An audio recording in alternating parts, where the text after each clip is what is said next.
Thank you all very much for joining us for this launch of our new publication, Creatively Minded and Green, from the Bearing Foundation. Thank you to all 15 organisations which have kindly contributed to what we're doing.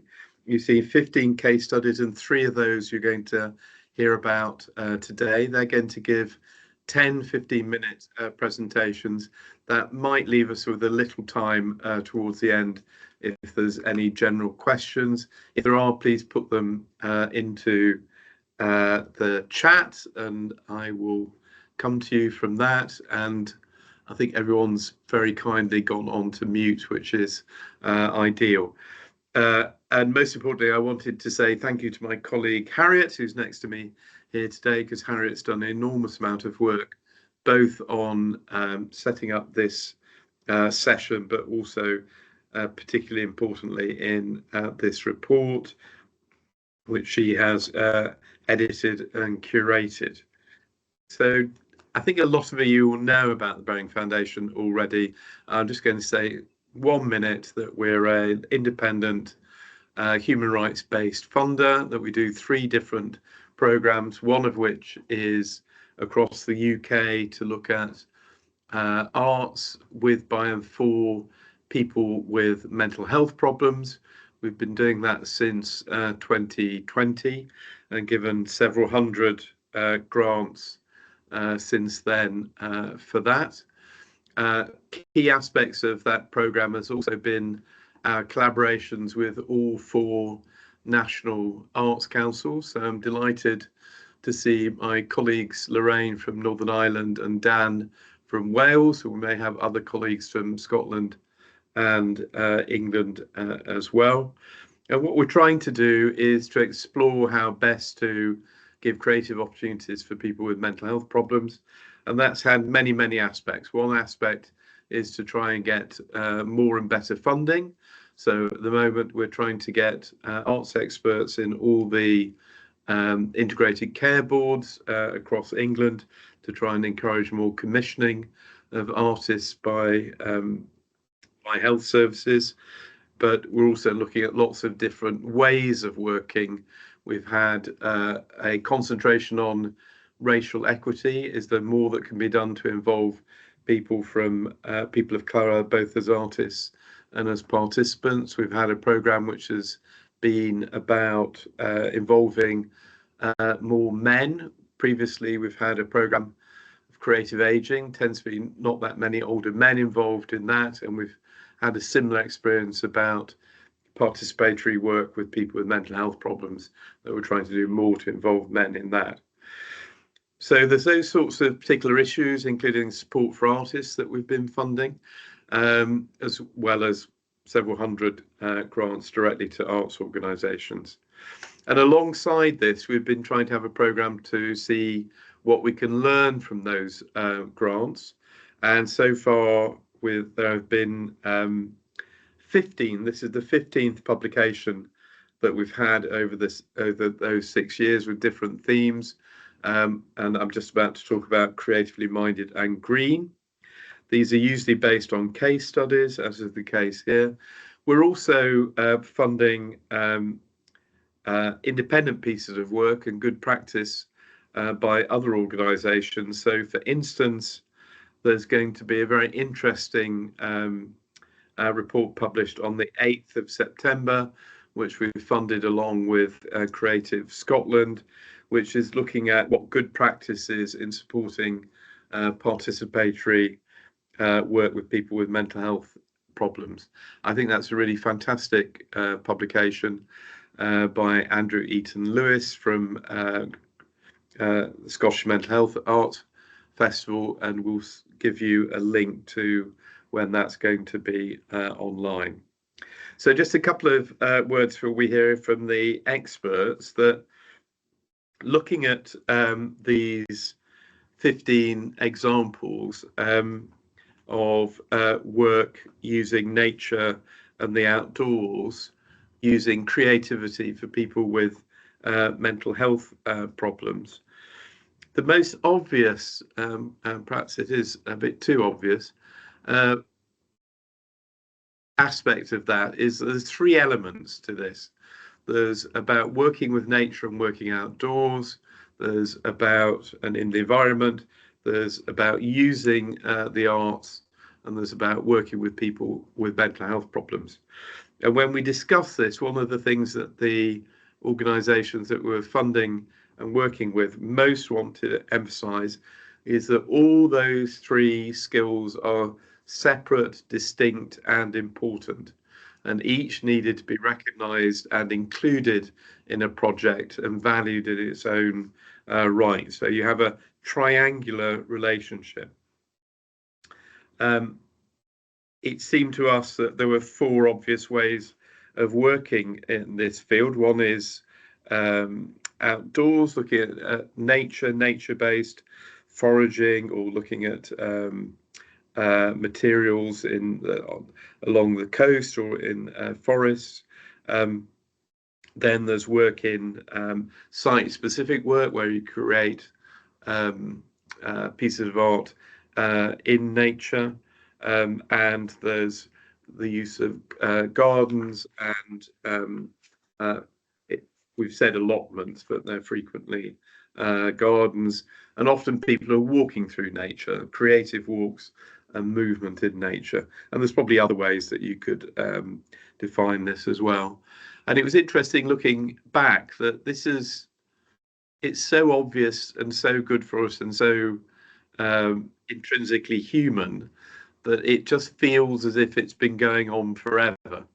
And it's very historic, and this is the latest iteration of that realization. And you could, I went to see the Odyssey at the weekend. It doesn't actually appear in the Odyssey, but certainly ancient Greeks would have thought it was entirely common sense and right that we were using nature for mental health. There was a whole period during the medieval period where it was considered healing and very important for good health, and in monasteries or in other settings. And then more recently, in the history of mental health, psychiatric hospitals that were called asylums, nature and arts was really quite central. People would expect to have large grounds around an asylum where people would go for walks and look at nature, and they'd expect to have some use of the arts in the asylum. And this evening I'm going to the launch at the Royal Academy of Richard Dadd's work, the famous Victorian artist who mainly worked in an asylum in the 1850s, where it was considered absolutely normal that there should be art taking place. So we're rediscovering something that's very old.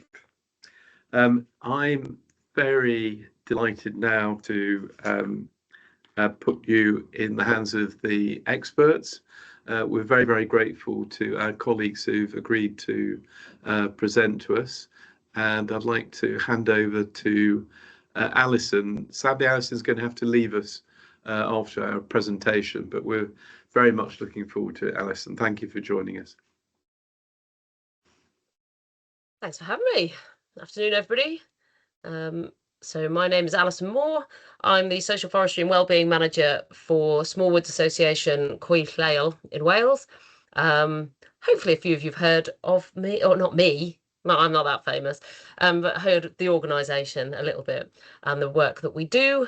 So the work that I support across the organisation is to get people into nature for their health and well-being. So I'm just going to talk about the project that I wrote the article about, or the journey that we went on. It wasn't one project, it was multiple. And I know that Johan is in this meeting, who's part of the Swansea University Bay Health Board, who's linked to this as well. Although your name isn't directly mentioned in my article, Johan, hope don't be offended by that. Mine isn't either, apart from saying I wrote it.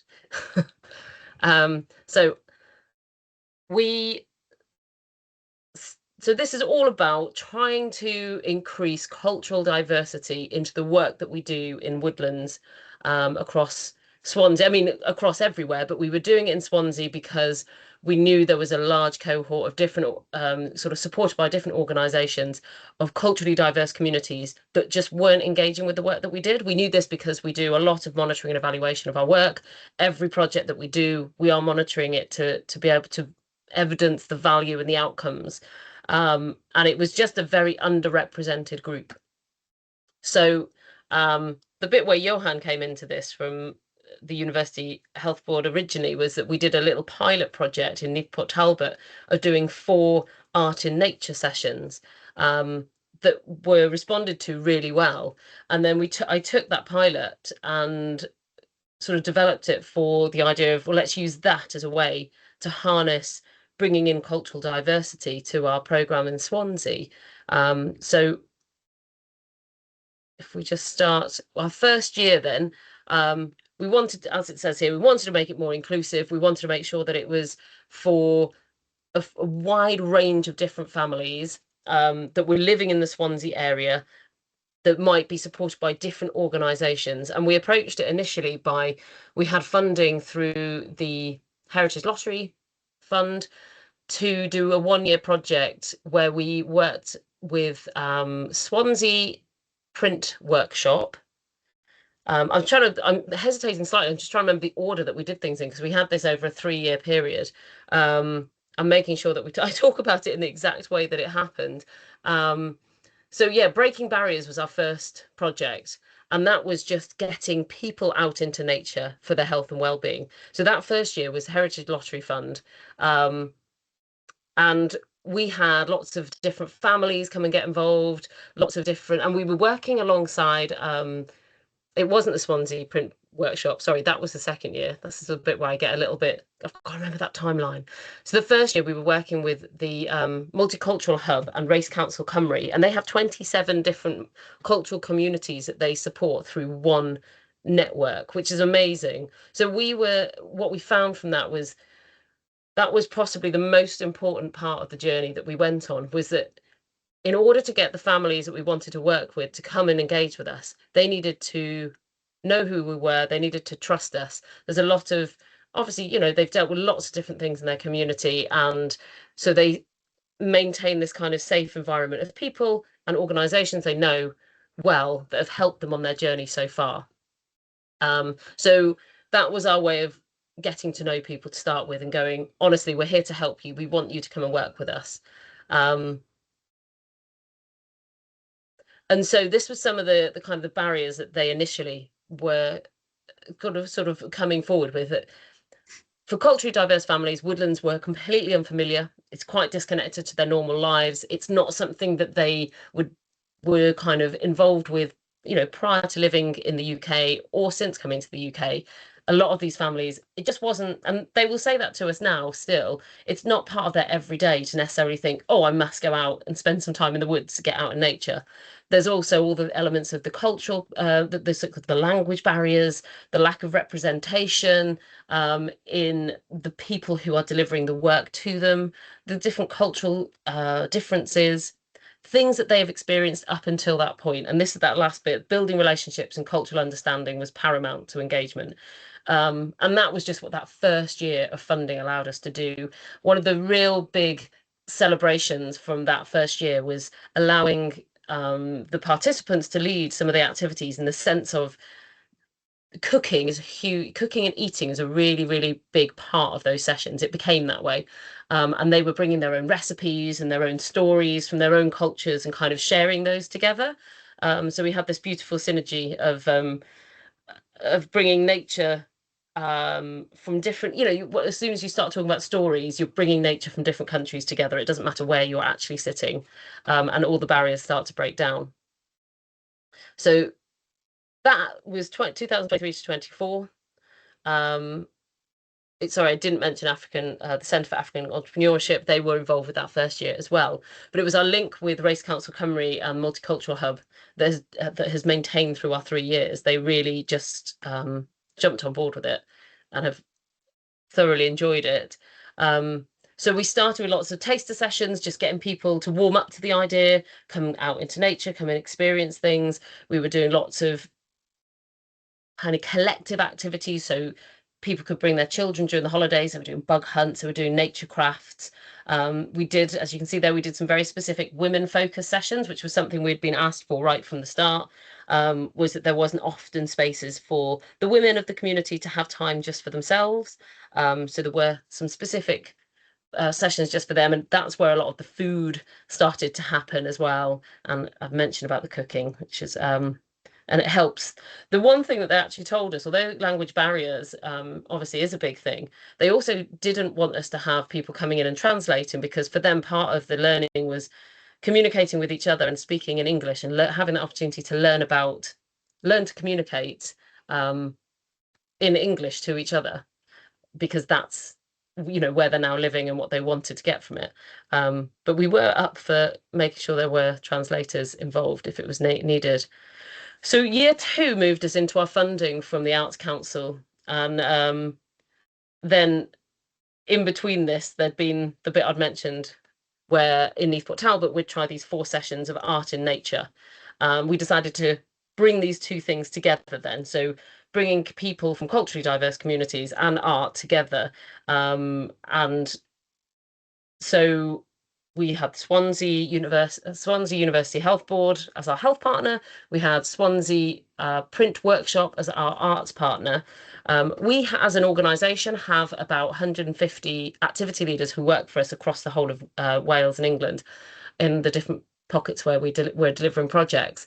And they all have different skills. But what we didn't have was artists, specifically artists. So some of them do artistic activities and they deliver crafts, lots and lots of different crafts, but we wanted to make sure that this one was very much harnessing arts. So we only worked with artists who came through the Swansea Print Workshop, and as you can see, some lovely artwork in the back of this picture.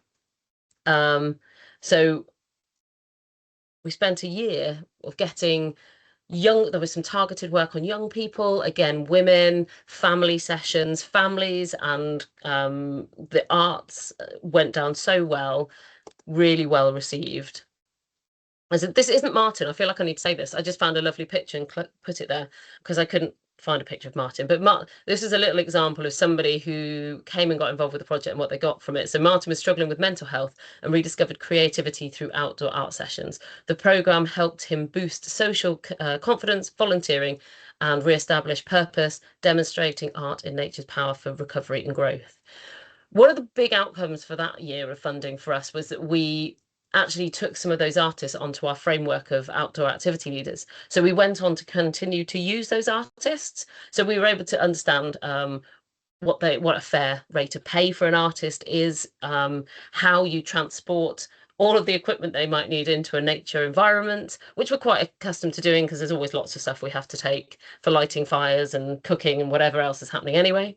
And I think for us, the next stage, I have got one more project to talk about, but the next stage for us is taking things like somebody's story and who's come from a culturally diverse background and supporting them to become a volunteer and then an activity leader. It's what we call our development pathway, because we still need to have that cultural representation, that kind of role modeling to help people with the engagement. And also because we know people love it from all walks of life, and they've got that other kind of element of experience to bring. We want to have lots of people involved in our delivery. So expanding inclusive offerings and belonging. So after we'd had our Breaking Barriers year, then the Arts and Health year, we managed to secure funding for a 3rd year, which was last year. We just finished this one in April, which was funded through the Scottish Power Fund, sorry, the Scottish Power Foundation. And that allowed us to expand the work that we'd started doing. And we went across 2 counties, so we were delivering in Swansea and Carmarthenshire. And we also expanded the programme out, so it was culturally diverse communities, but also more diverse communities in other ways. So things like LGBT, making sure that older people who were less represented in the mental health support, and we targeted some younger kind of NEET audiences within that as well. we always make sure that part of our delivery for keeping people safe is about having closed groups. So I mentioned that women's group before, and the LGBT group. So there's one here it's talked about called Our Queer Nature. And we will deliver both open and closed sessions. So an open session is just open for anybody to be referred to and apply for a space on it. All these sessions are free. I should highlight that. That is one of those things about making it inclusive for people. That's why the funding, the grant funding, is so important. And then the closed groups allow a safe space for people to come and try something out, maybe so they'll be 6 weeks long. That's a tried and tested period of time for ensuring change in someone's behaviour, and it gives people time to get to know what they're learning, to get to know each other, to feel like a connection to the woodlands. It's all about connection at the end of the day, and the 5 ways to well-being, that's what we're focusing on all the way through. And so those closed groups then help people to take that next step to maybe I can just venture to an open session without somebody supporting me to get there, because I really like it now and I know that I want something more from it. So key learnings, which I've probably been saying as I've been talking anyway. Inclusion to nature requires listening and flexibility and strong partnerships. So that element of having partnerships with key organisations, we've started to build that into most of our funding applications now, where we're trying to work with more marginalised communities to make sure that people feel that they've got a safe point of reference, of contact to go to start with before they come to us. And that we are listening to them and what they need. We've always done that anyway. Our programs, we might start with an activity, but we're very much saying, what do you want to get from this next? What's the next step you want to go to with this? Combining woodland skills with cultural exchange. So like the food, again, this is something we always knew, in the sense of we always have well, unless it's weather like this and we have to be careful, we will always try and have a fire and hot drinks. That starting space of a warm, welcoming environment is really, really important, and it kind of fosters an opportunity for people to just arrive and feel, oh yeah, I'm here and I feel safe. And that expanded to being food, and we do that in more of our programs now, which also supports the element of cost of living, so that people don't turn up and they're hungry. They know they're going to get something to keep them going. We've expanded our leader framework and we've included artists, as I stated, and yeah, we've just increased our partnerships within the areas we've been working, which has been fantastic. So working with culturally diverse communities in Swansea, this is from my project officer. Sorry, I should say that. I'm a project officer we have project officers that work in every area. I've managed Nico directly since I've worked for the organisation, and she's amazing what she does. She's been working for the organisation for about 8 years. And having those local people, they're employed in that area, they know the communities, they know the landscape, they know the kind of the challenges that people face. That's really important. That makes a huge difference to getting people to maintain and be involved with what we're doing.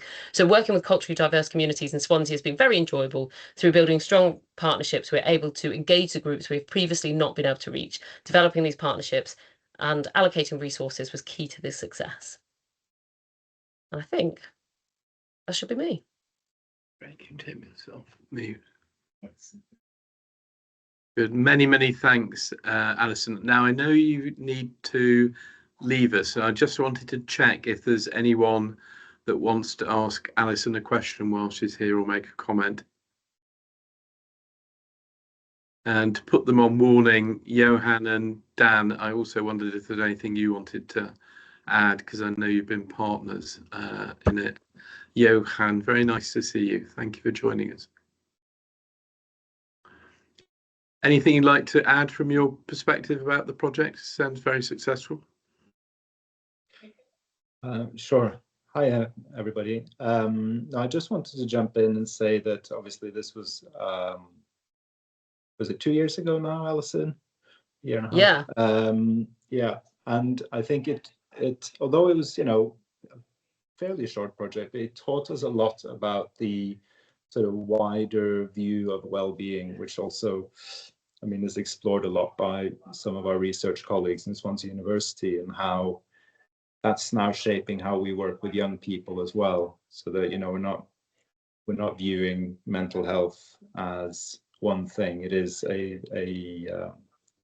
it's a subject of sort of infinite nuance that includes things like access to nature and a feeling of belonging and being accepted, and being in a safe space and understanding growth and the living environment around us, and then understanding that the healthy things that we need to sustain ourselves comes from a healthy soil. And there are all these connections that, without sounding too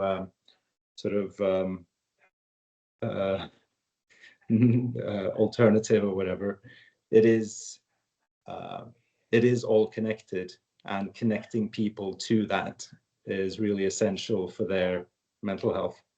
So yeah, I think it's really kind of helped us get a better understanding of that, and making sure that we prioritize that. When in health, obviously we have a tendency to kind of section things into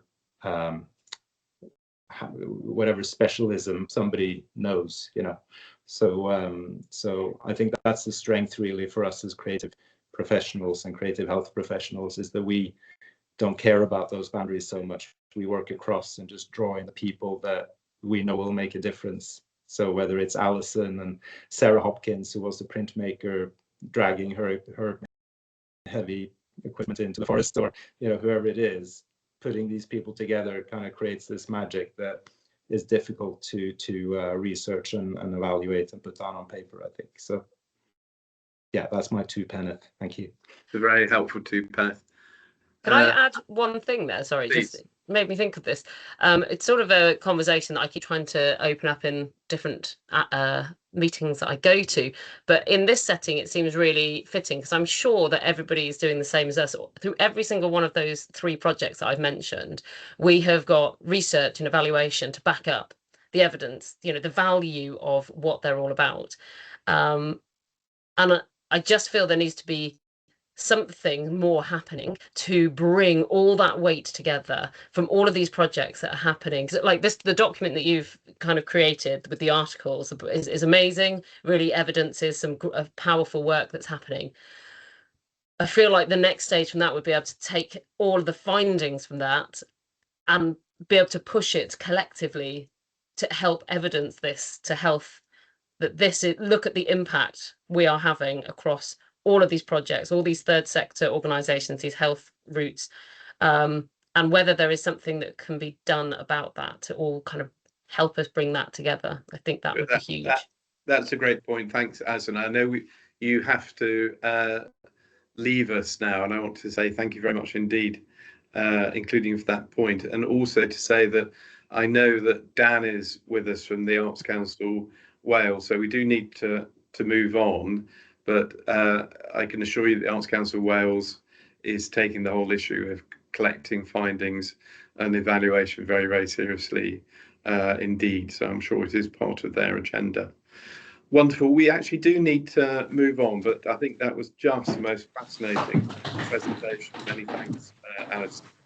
You'll see that I said at the beginning, it's the most obvious thing in the world. This is a triangular relationship, but that's also I assume we can see who's the guilty party.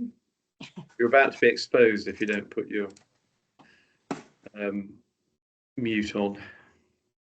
Very good. Actually, in terms of our presentation, Alison is from an environmental charity. We're now going to move to Julie and a health charity, and we'll finish off with Ken and a arts charity. So each side of this triangular relationship could be in the lead for a project. So Julie, would you like to take us through your project? Thanks for joining us. Good afternoon, everybody. Just waiting for my PowerPoint to load. Give me a nod if you can see. Good. Okay. So thank you for having us from West Kent Mind. It's lovely to see everybody this afternoon. So my name's Julie, and I am the Community Wellbeing and Creative Services Manager at West Kent Mind. And I'm going to tell you this afternoon about our Wilder Wellbeing project, which is part of a much bigger programme called Creative Minds. And I'll just give you a little bit of background about that too. And right from the off, I wanted to say that our Wilder Wellbeing programme was delivered in partnership with Kent Wildlife Trust. So they are equally there when it comes to delivery and the planning that took place behind the programme. I'll talk a little bit more about them in a moment. Okay. So I mentioned that Wilder Wellbeing was part of a bigger programme, which is called Creative Minds, and that is funded by the National Lottery Community Fund. We delivered Wilder Wellbeing in our third year of a 3-year programme of Creative Minds, and we're really happy to say that we're now in year 4, so we've got another 3 years of funding from the same funder to carry on until 2029. And one of the biggest strengths of Creative Minds is that we're able to offer 24-week programmes to people, to adults in West Kent. So in terms of geography, we cover the Sevenoaks, Tunbridge and Tunbridge Wells area in the west of the county of Kent. And those 6 months, similar to the last project you heard about, are a free programme for people with any kind of mental health challenges. They don't have to have a diagnosis to come to us. We're not a crisis service, but apart from that, we can go from kind of working with people with quite low-level mental health problems, isolation, depression, loneliness, through to kind of much more serious challenges and problems. And alongside the Creative Minds programme and the 6-month offerings that we have every year, we also run a really lovely opportunity called the Creative Agents programme, which takes people that have finished or graduated, if you like, from one of those 6-month programmes onto a longer opportunity to be mentored by a professional artist and to receive personal development and mental health training to become advocates for creative health. So it's a really nice kind of package and a pathway for people to move on to after the 6-month programme. So Wilder Wellbeing happened in the 6 months starting in September of last year and basically finished this March. So it was one of our last programmes in that 3 years of funding, and it ran alongside 7 other programmes in that financial year. So we run 8 every year of very mixed art forms and practices, from silk painting to poetry to online and face-to-face Dungeons and Dragons role-playing gaming. So a whole range of arts and creative and cultural activity. And we wanted to make sure, because we had a lot of interest in working outside, in nature, that we did that properly. And so that's why we decided to partner up with the Kent Wildlife Trust. So the Wilder Wellbeing name was already in practice with them. I'll tell you a little bit more about that in a minute. And we came together as a partnership to work on it with them, basically. We delivered the programme in 2 different settings, simply because of logistics, at Sevenoaks Nature Reserve, which is a very well-known, beautiful reserve in Sevenoaks, and it's neighbouring Bradbourne Lakes. And we did that because the reserve was having some work done, a new visitor centre, car park, etc., etc. So it was quite nice in that the participants got the best of 2 settings, basically divided by a main road. And essentially it was a nature-based mental health wellbeing support programme for up to 12 people. That's the kind of cap on all of our Creative Minds programmes. So just to step back a bit, just to tell you a little bit more about West Kent Mind, those of you that work with your local federated minds will probably know that we're all federated with the National Mind, based in London, but we are our own independent charities in our own areas of the country. I've already mentioned the geography, the geographical area that we cover in doing that in West Kent, and we cover, my team looks after community wellbeing, but we have counselling services and recovery services as well as early intervention for children and young people. So our partnership with Kent Wildlife Trust, this was the first time we'd worked with Kent Wildlife Trust, and it's a growing relationship, which I'm really pleased to say, beyond the life of this particular programme. So as I've mentioned already, they had existing experience of delivering their Wilder Wellbeing provision across Kent and outside of West Kent specifically, through their nature reserve and visitor centres. Again, that's a free provision, but it was something that generally lasted for 6 weeks for people coming into contact with them as a charity. And already they had experience of working, as I said, with individuals that experience kind of low-level wellbeing, health and wellbeing issues. So our challenge to them was to work take the 6-week-long program and turn it into a 24-week program, and kind of try to make that a little bit sustainable with a bit of legacy for those people wanting to continue being outdoors in nature and advocating for that into the future with other peers, I suppose. So we did that by pairing their expert wildlife and nature practitioners, who are their tutors running their programs across Kent, with our wellbeing workers, who are staff members within our organisation. And we're really lucky in the last 3 or 4 years that we've kind of developed our niche around creative health.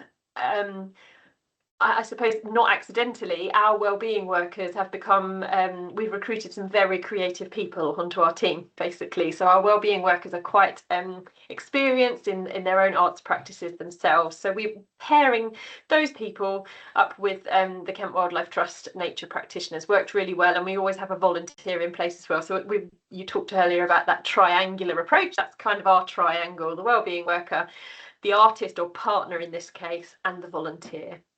And just to jump ahead, really pleased, as I said, that our partnership with Kent Wildlife Trust is continuing. So since this project finished in March, Kent Wildlife Trust have trained quite a large group of our counsellors and peer mentors in delivering in nature, which is fantastic. And we've now got eco-counselling happening in the local woodland.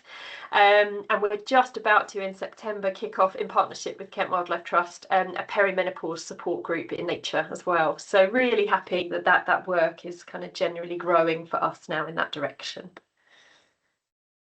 So the activities involved in Wilder Wellbeing were really diverse, I suppose, and week on week, and across 24 weeks, such a lovely amount of time to be able to get on with things. But I suppose in general, if we were to kind of try to put a label on it in terms of a list of what those people were getting up to, here's a list of typical activity that might happen. And as it says at the bottom, there was no right way to participate or get involved. We do generally ask people to commit to the whole 6-month programme, but as we all know with programmes like this, it can be quite jumpy, I suppose, in people's attendance. And we went right the way through the autumn and the winter, through the icy, snowy patches as well. So we had to deal with that, and people maybe being absent for a few weeks as well during that process.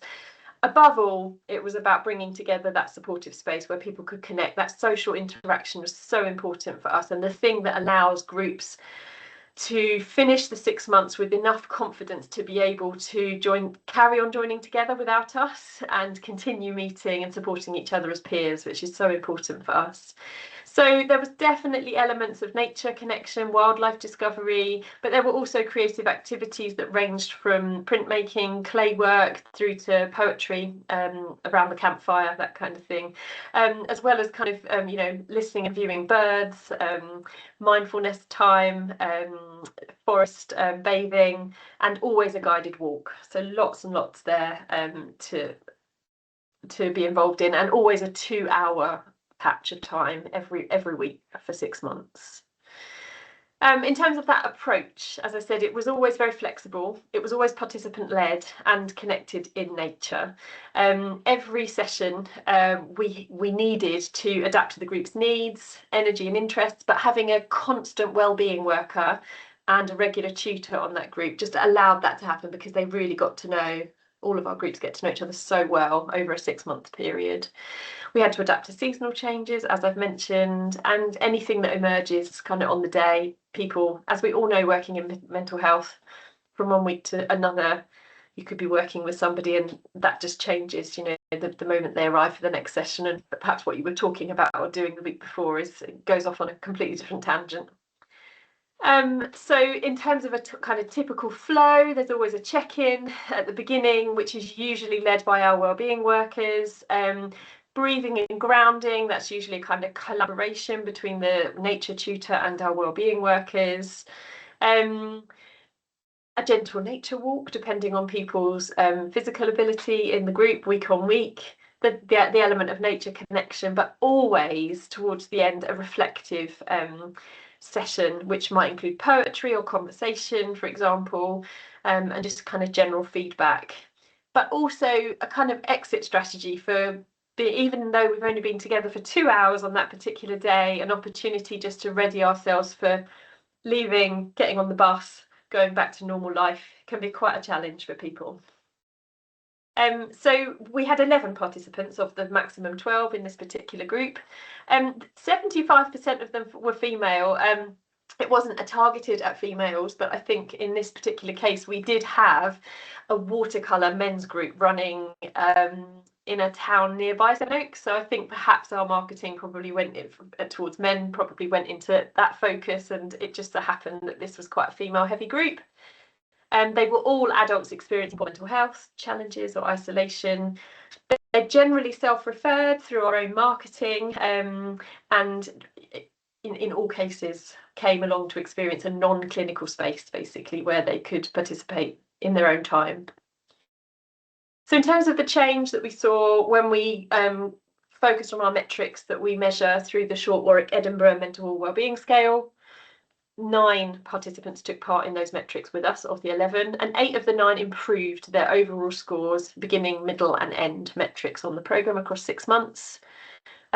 We showed really strong gains in confidence and resilience over that time, and they reported collectively reduced anxiety, a greater calm in their lives within that 2 hours and during the rest of their week, new friendships and social interaction, coping strategies that came directly from those groups, and generally feeling connected in nature. And that life-changing quote came from here. I won't read these out, but just a couple of little anecdotes for you to see from people that took part in the programme. All of these photos, by the way, are from the Wider Wellbeing Programme. Julie, we should probably move on in a moment, but I thought that was absolutely fantastic. I'll abuse my position and take You can. one quick question, then we really must go to Ken. But yeah. Do you disseminate? You said we're all separate charities, Mind, Yes. and what you're doing is obviously so fantastic. And I thought would be a great model for other places. Do you then disseminate it across the Mind family? Yeah, the way in which we do that is to have a separate community of practice for certain focus within the wider federation, and I actually lead an arts and creativity community of practice for the Mind Federation. So you can self-elect to say, actually, there isn't a community of practice that takes note of this, and I decided about a year ago that arts and creativity was definitely lacking across the federation, and so yeah, at the moment I'm growing that network, and it's definitely a platform and a springboard to be able to share projects like this and good practice between each other across the country, essentially. And if there's anything we can do to support that, that's very interesting. I didn't know you were doing that, but let's have a chat another occasion. Wonderful, that was fantastic. And we're going to move to Scotland with Ken. Ken, do please go ahead. Hello, thank you to Julie. Hello there. Yeah, thanks very much to Alison and Julie for their presentations. Thank you, David. I'll just go into my presentation. Can you see that okay? I hope you can. I can't see you actually at the moment, so you'll have to shout if anything goes wrong. And it's fine. It's good. Thank you. I'm here representing Lapidus Scotland. I've been going for 30 years in Scotland, focusing on words for well-being through reading and writing activities. We've worked across Scotland, but a lot of our work has taken place in Glasgow, and this particular project I'll talk about took place there. It was called Writing with Flourish, in partnership with Flourish House in Glasgow over that year 2023 to 2024. Flourish House is an organisation for people with mental health issues. They're referred to Flourish House by their GP. They're referred to as members, and they go for essentially a working day. They're expected to turn up at 9 o'clock, and there are various activities, optional activities that take place through the day, running the organisation, preparing food, some creative activities, but we were able to go in and expand those. We had worked with Flourish House before, but only on one-off sessions. As I say, the sessions were optional for people. Flourish House itself, those of you that know Glasgow, it's in the West End. If you walk 5 minutes in one direction, you come to one of the main traffic junctions in the city with the motorway flowing through it. And 5 minutes in another direction, and you come to Kelvingrove Park, which is a very large area of parkland. So quite strong contrasts there. And I should mention as well that Flourish House, as we worked with it, no longer exists. It merged last year with Glasgow Association for Mental Health and is now called the Community Hub, a mental health recovery space, hosting different groups and projects. The project that we did, Writing with Flourish, there were 4 strands to it, and I'll concentrate on 2 of them, which took place mainly outdoors. But just to give some context, the 2 that took place indoors were art into writing, so visual arts by participants that led to writing, and also mindfulness and writing. We did some before and after cards for people, just to get a sense of how the sessions help them change, and that's what you're seeing there. But I'll talk mainly about two strands, walking and writing and writing the garden. Walking and writing was 10 sessions facilitated by 2 writers, Sukema Butler and Christy Williamson, over the summer 2 years ago, mainly in parks and green spaces around Flourish House, involving writing prompts, poems and discussions. In the report, there are notes by Sukema on a couple of the walks, but rather than repeat that, I thought I'd give you a flavour of what went on through some of Christie's words, and notes on a walk that took place almost exactly 2 years ago today, the 19th of July, 2004. This is a view, and you can see that little figure in the foreground, that comes into this. So these are Christie's notes from the walk that day. 19th July, 3 participants. I had prepared a loose theme of bridges and carrying, and took us across a footbridge leading from St George's Cross to Braid Square amidst a maze of M8. From there, we went through the underpass to Cowcaddens. I offered the start of the canal, but followed the group consensus. Up past the Garnet Hill Gardens to the viewpoint at Hill Street, where I read the poem Footprints in the Sand, and showed the group the laughing Buddha I carry in my blazer pocket. We followed the path down the hill and crossed St George's Road to make our way back to Flourish House via the Woodlands Garden. Back in the conference room we wrote, and someone came up with the line, 3 humans saving each other from the whirlpool, which I found very moving. I closed with a Maggie Rubatsky poem. So I hope that gives you something of a flavour of the walk, the landscape, the kind of conversations, and the piece of writing like that can actually go emotionally quite deep. There was a mention there of Woodlands Garden, and that's a space very near Flourish House that the Flourish House already had a relationship with.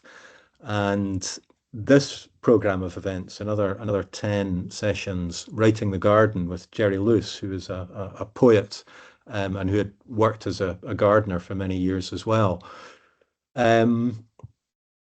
And Jerry worked partly at the Flourish House, partly in the community garden, exploring recipes, seasons, garden work, wild gardens, city gardens, and public gardens in the spring. These are Jerry's notes for one of the sessions, the beauty of everyday objects. And sorry, I'm not seeing it fully, but recipe for, what is it, danger, disaster, and success. I think it is. I can't see it because of the the Zoom images. And again, I thought I'd just read notes for one of Jerry's sessions. This was on the 13th of March 2024. We started in the Flourish House garden, discussed its condition, then went on to the Woodlands meeting room, where we discussed the garden and plants and landscaping a little. Then on to writing with prompts provided with me. Some very good writing. Not a lot of self-assurance, but I'm working on it, and so are they. I'm enjoying both aspects of the brief.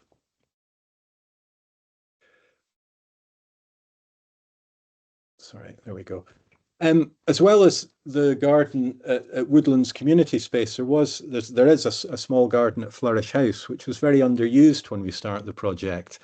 But through the sessions and discussions and writing prompted by Jerry, the members at Flourish House, members and staff, were prompted to renovate the garden. So there's a before and after photograph there.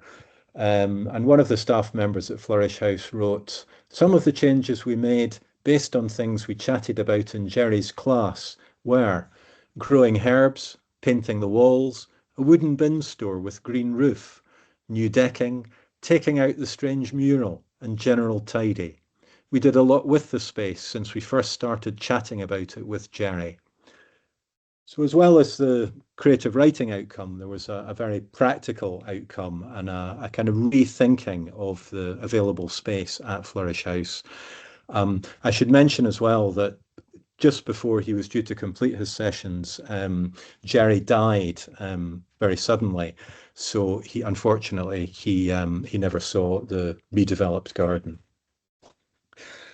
I'll just finish by saying from the work we did with the Flourish House members, we made a little pamphlet, 36-page pamphlet, featuring work from each 4 of the strands. There's some photographs of the garden there and some taken on the walks as well. And some of the benefits that were reported from the project by the staff at Flourish House and the members: positive risk-taking, improved literacy, engaging with writing alongside another creative or well-being activity worked really well and gave a lot of people a chance to take a risk and write something, and engaging well-being activities in a new way. People in the art group really surprised themselves in what they were able to achieve when writing, and it helped people reflect on the work they do in a deeper way. So that's a bit of a race through Writing with Flourish, but thanks again for the invitation to share that with you. And I'll go back to the, oops. That was fantastic. We've just got 1 or 2 minutes for questions. I'm afraid it'll be rather brief, but was any reaction anyone wanted to make to that lovely project of Lapidus in Glasgow?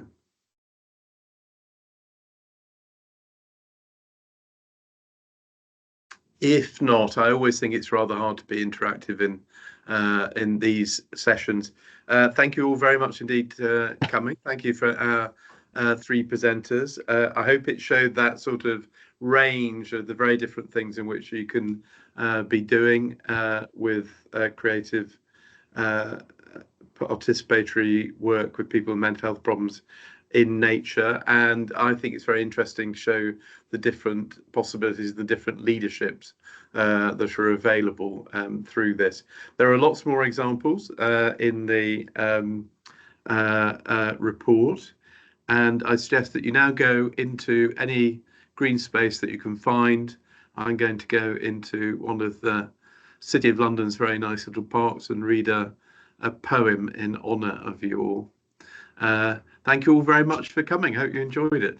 And we'll be having further publications in the future. The most the immediate one is going to be on September the 8th in Scotland, about good practice participatory projects. We'll make sure that you get details of that. Thank you all very much. Thank you. Thank you. Bye-bye. Thank you, Harriet.